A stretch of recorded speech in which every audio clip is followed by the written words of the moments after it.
El agua, el hielo y el vapor de agua son distintas formas de una misma sustancia, el agua. Pero, ¿qué es lo que está ocurriendo a nivel molecular que nosotros no vemos y que determina si una sustancia está en estado sólido, líquido o gaseoso? Vamos a verlo. Bien, pues para entender por qué el agua o cualquier otra sustancia se encuentra en estado sólido, líquido o gaseoso en cada momento, primero tenemos que entender claramente los siguientes tres puntos claves. Lo primero, tenemos que saber que la materia está formada por unas partículas muy pequeñas que son las moléculas. En segundo lugar, tenemos que saber que entre esas moléculas existen unas fuerzas de atracción que hacen que se mantengan unidas, más o menos unidas. Bien, pues esas fuerzas que hay entre moléculas las llamamos fuerzas intermoleculares, ¿de acuerdo? Y por último, tenemos que saber que esas moléculas están siempre en continuo movimiento. Y lo que es más importante, que esa velocidad de movimiento depende de la temperatura. Cuanto mayor sea la temperatura a la que se encuentran esas moléculas, más rápido se van a mover. Partiendo de estos tres puntos clave, entenderemos mucho mejor los estados sólido, líquido o gaseoso. Vamos a ello. Bien, una vez comprendidos estos tres puntos, debemos entender que en función de la intensidad de esas fuerzas intermoleculares, las moléculas se van a agregar, es decir, se van a unir de una forma u otra y van a dar lugar a uno de los tres estados de agregación de la materia, que son los ya conocidos sólido, líquido y gaseoso. Vamos a empezar por el estado sólido. En el estado sólido, las fuerzas intermoleculares son muy intensas. Recordemos que las fuerzas intermoleculares son fuerzas de atracción. Entonces, si estas fuerzas son muy intensas, lo que va a hacer es que unas moléculas se vean más atraídas unas por otras, es decir, van a estar mucho más cerca unas de otras. ¿Qué ocurre si están tan cerca? Pues que casi no tienen libertad de movimiento, casi no se pueden mover. Eso es lo que explica que las moléculas en un sólido no se desplacen, simplemente vibren con unas velocidades muy bajas.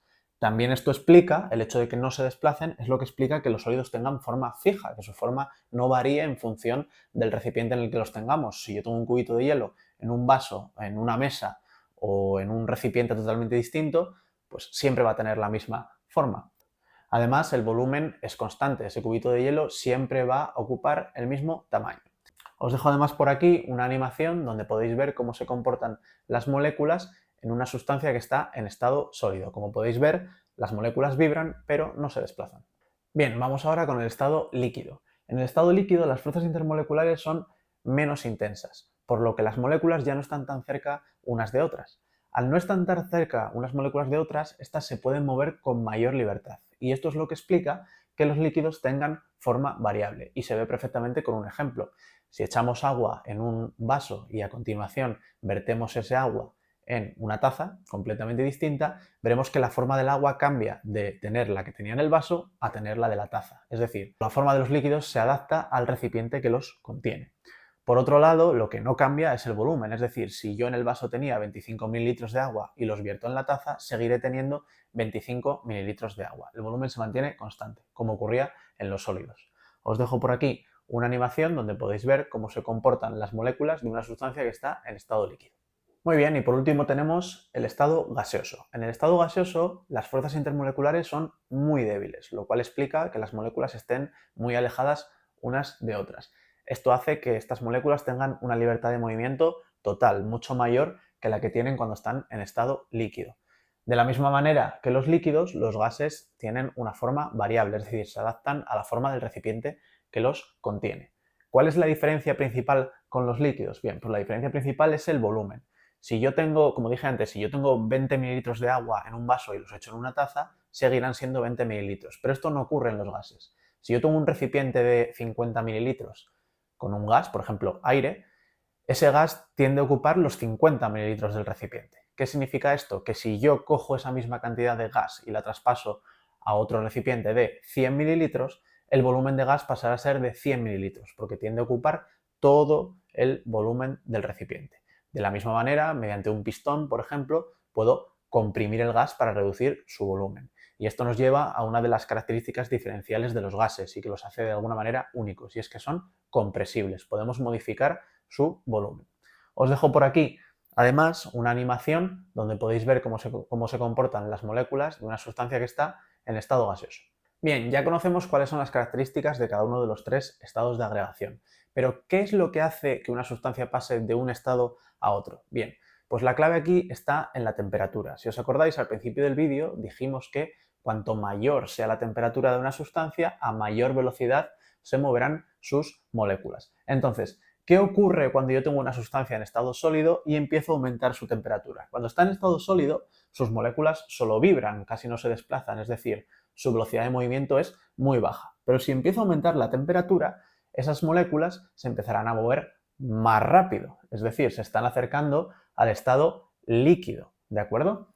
Y si yo sigo calentando todavía más la sustancia, las moléculas se moverán muchísimo más rápido, es decir, tendrán una libertad de movimiento total y se alejarán muchísimo unas de otras, que son características del estado gaseoso. Por tanto, la clave para pasar de un estado a otro es la temperatura. Cuanto más aumente la temperatura, más me acerco al estado líquido y si sigo aumentando, más me acercaré al estado gaseoso.